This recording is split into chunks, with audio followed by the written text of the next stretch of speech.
Hello guys, आज हम पढ़ने वाले हैं क्लास 11 सब्जेक्ट हिस्ट्री चैप्टर आधुनिक रास्ते। आप साइलेंट बैठ रहे हैं। ये चैप्टर वेरी इंपॉर्टेंट है, 25 नंबर्स का है। आप स्क्रीन पे देख सकते हैं कि ये वेरी इंपॉर्टेंट चैप्टर है, 25 नंबर का आएगा। आधुनिकरण के रास्ते 25 नंबर्स। इसका जो पीछे का चैप्टर है वो भी 25 नंबर्स का है, मूल निवासियों का विस्थापन। कलर चेंज करते हैं हम और पढ़ते हैं चीन से। चीन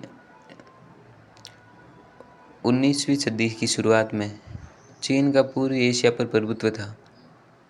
19वीं सदी चल रही थी, उस टाइम चीन का पूर्वी एशिया पर पूरा प्रभुत्व था। चीन को लंबे समय से चिंग राजवंश, ये वेरी इंपॉर्टेंट है, चिंग राजवंश की सत्ता थी। चीन में राजनीतिक अशांति की गिरफ्त में चिंग राजवंश के हाथ से राजनीतिक नियंत्रण जा रहा था। वह चीन गृह युद्ध की लपटों में आ गया। आगे हम पढ़ेंगे जापान के बारे में। जापान एक आधुनिक राष्ट्र बन रहा था। इसने ताइवान को 1895 में व कोरिया को 1910 में अपने में मिला लिया। ये वेरी इंपॉर्टेंट है, ताइवान व कोरिया। क्वेश्चन आ सकता है कि ताइवान व कोरिया को अपने में जापान ने कब मिलाया। रिक्त स्थान या ऑब्जेक्टिव क्वेश्चन आ सकता है ईयरली एग्जाम में, तो इसे ध्यान से पढ़ें। जापान ने चीन को 1894, ये भी इम्पोर्टेंट है,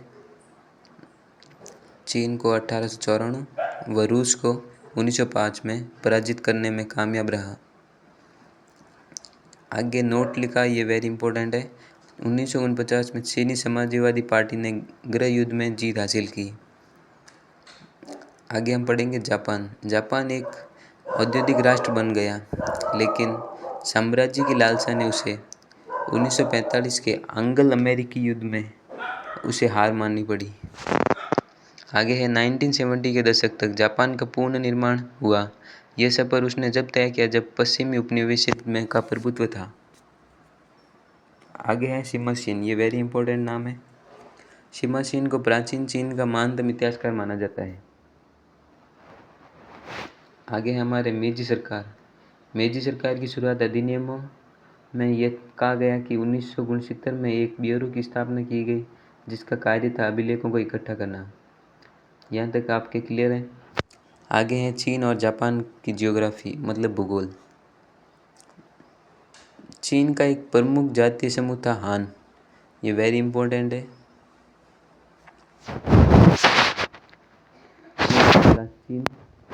चीन का प्रमुख जातीय समूह हान, ये अंडरलाइन हो गया। और आगे है चीन की प्रमुख 3 नदियाँ। चीन की एक प्रमुख नदी है जो दुनिया की तीसरी सबसे बड़ी लंबी नदी है। ये आप इम्पोर्टेंट है, याद करके जाएं। चीन की पहली नदी है पीली, दूसरी है यांगत्से और तीसरी है पल। यांगत्से दुनिया की तीसरी सबसे बड़ी लंबी नदी। यहाँ तक आपकी क्लियर है। आगे हम पढ़ेंगे जापान के बारे में। जापान एक द्वीप श्रृंखलाओं वाला देश है जो 4 बड़े द्वीपों में है। उसके प्रमुख 4 बड़े द्वीप हैं होशु, क्यूशु, शिकोकू व होकाइदो। जापान में पशुपालन की परंपरा नहीं है, लेकिन चावल वहाँ की बुनियादी फसल है। वह प्रोटीन के लिए मछली मुख्य स्रोत है। आगे है जापान की राजनीतिक व्यवस्था। यहाँ तक क्लियर। 12वीं सदी से आते आते सत्ता शोगुनों के हाथों में आ गई। वह राजा के नाम पर शोगुन शासन करते थे। जापान 250 भागों में विभाजित था, जिसका शासन डेम्यो चलाते थे। शोगुन डेम्यो पर नियंत्रण रखते व डेम्यो सामुराई पर नियंत्रण रखते।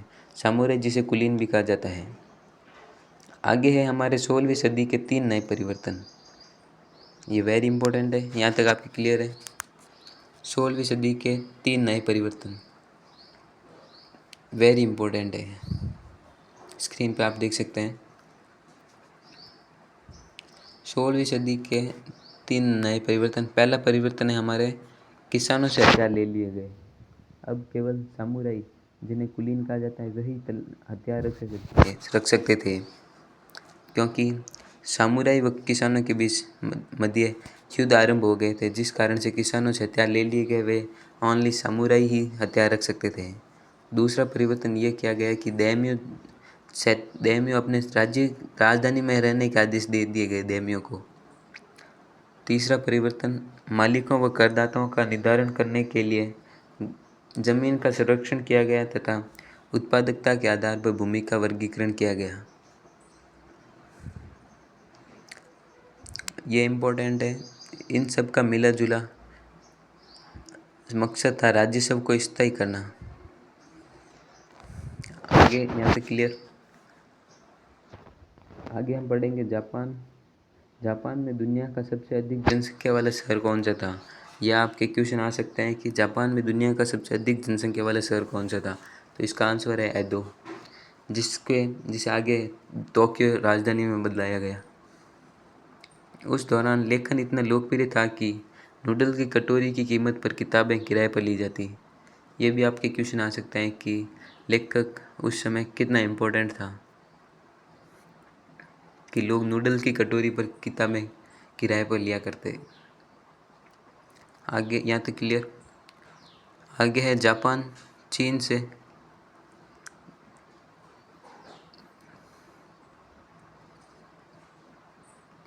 यहाँ तक क्लियर है आपके। जापान चीन से रेशम व भारत से कपड़ा आयात करता था। इसने जापान में ही रेशम उद्योग लगाने के लिए निशिजन शहर को चुना। निशिजन एक वहाँ का शहर है जापान का, जहाँ पर उसने कपड़ा व रेशम निर्माण करने के लिए उसे चुना। आगे है हमारे मेजी पुनः स्थापना। मेजी पुनः स्थापना इम्पोर्टेंट है हमारे। 1867 से 1868 में मेजी वंश के नेतृत्व में तोकुगावा वंश का शासन समाप्त किया गया। ये भी इम्पोर्टेंट है आपके। इसी बीच 1853 में अमेरिका ने कोमोडोर मैथ्यू को जापान सरकार से हस्ताक्षर करने भेजा। नोट, इसी बीच मेजी सरकार के दौरान नई राजधानी टोक्यो बनाई गई। आगे मैंने बताया कि नई राजधानी एदो से बदलकर टोक्यो बनाई गई, जिसका अर्थ है पूर्वी राजधानी। आगे हमारे हैं फुकोंकू क्योड, जिनका एक नारा था। उस नारे का अर्थ है समुद्र देश। यहाँ तक क्लियर। आगे हम पढ़ेंगे 1870 की नई शिक्षा नीति। 1870 की नई शिक्षा नीति क्या रही है, इसके बारे में हम पढ़ेंगे। नई सरकार ने 1870 की नई शिक्षा नीति, नई सरकार ने साम्राज्य व्यवस्था के पूर्ण निर्माण का कार्य शुरू किया। साम्राज्य व्यवस्था का अर्थ है जिसमें सम्राट, सेना व नौकरशाही रहा करता। सम्राट वहाँ उस समय सूर्य देवी का वंशज माने जाते थे। 1819 की शिक्षा संबंधी राज्यसभा ने लोगों को पढ़ने के लिए प्रेरित किया व लड़कों व लड़कियों को स्कूल जाना अनिवार्य किया गया। उस समय 20 साल से अधिक उम्र के नौजवानों के लिए 1 हफ्ते के लिए सेना में काम करना अनिवार्य हो गया। ये यहाँ तक क्लियर। आगे है हमारे अर्थव्यवस्था का आधुनिकीकरण। मेजी सुधारों द्वारा कृषि पर कर लगाकर धन इकट्ठा किया गया।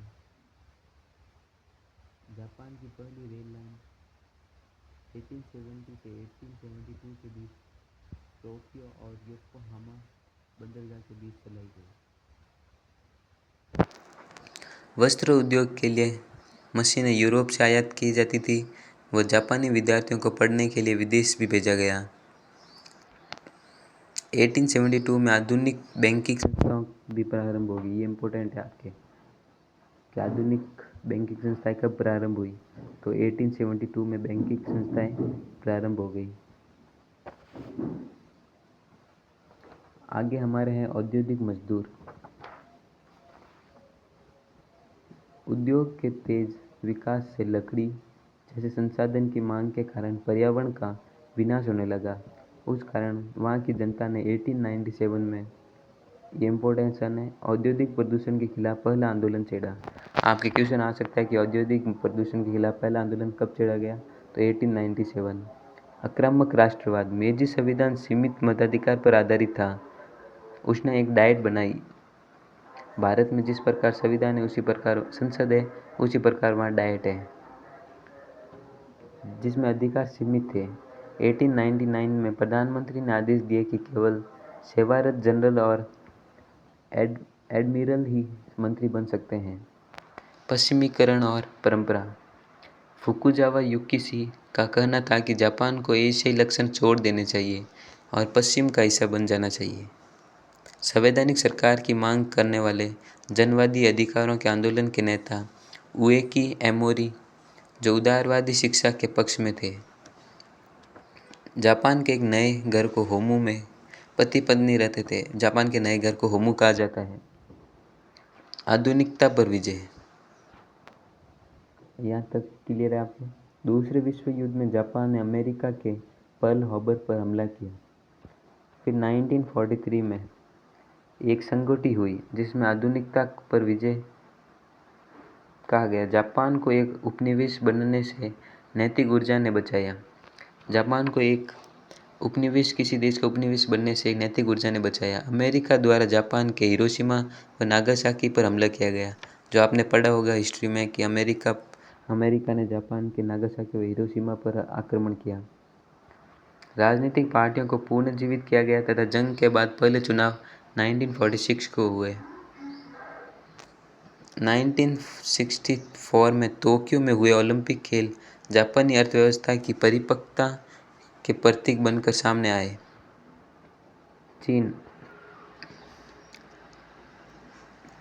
चीन बहसों में 3 समूहों के नजरिए झलकते हैं। चीनी बहसों में 3 समूहों के नजरिए। पहला है कांग योवेल या लिम्पात किचौ। इसके अनुसार पारंपरिक विचारों को नए और अलग तरीके से इस्तेमाल करने की कोशिश पश्चिम की चुनौतियों का सामना करने के लिए है। दूसरा है सन्याचेन। ये वेरी इंपॉर्टेंट है आपके लिए। ये गणतांत्रिक क्रांतिकारी जापान और पश्चिम के विचारों से प्रभावित थे। चीन की कम्युनिस्ट पार्टी युंगो की असमानताओं को खत्म करना और विदेशियों को खदेड़ देना चाहती थी। आगे हमारे हैं, जब ब्रिटेन ने अफीम व फायदेमंद व्यापार को बढ़ाने के लिए सैन्य बलों का इस्तेमाल किया तो चीन व ब्रिटेन के मध्य अफीम युद्ध, ये अफीम युद्ध इम्पोर्टेंट है, आपके ऑब्जेक्टिव क्वेश्चन में आ सकता है कि अफीम युद्ध कब हुआ। अफीम युद्ध चीन व ब्रिटेन के मध्य 1839 व 1942 के बीच हुआ। लियांग किचौ का मानना था कि चीनी लोगों में एक राष्ट्र की जागरूकता लाकर ही चीन पश्चिम का विरोध कर पाएगा।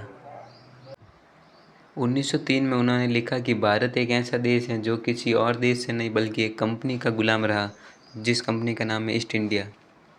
1890 में विदेश पढ़ने गए छात्रों ने नए विचार के साथ साथ उन्होंने गणतंत्र की स्थापना करने में अग्रणी भूमिका निभाई। जो 1890 में जापान के छात्र विदेश पढ़ने गए, उन्होंने नए विचारों के साथ साथ गणतंत्र की स्थापना करने में महत्वपूर्ण भूमिका निभाई। यहाँ तक क्लियर है आपके। आगे है गणतंत्र की स्थापना। गणतंत्र की स्थापना मांचू साम्राज्य 1911 में समाप्त कर दिया गया और सन यात सेन के नेतृत्व में गणतंत्र की स्थापना की गई।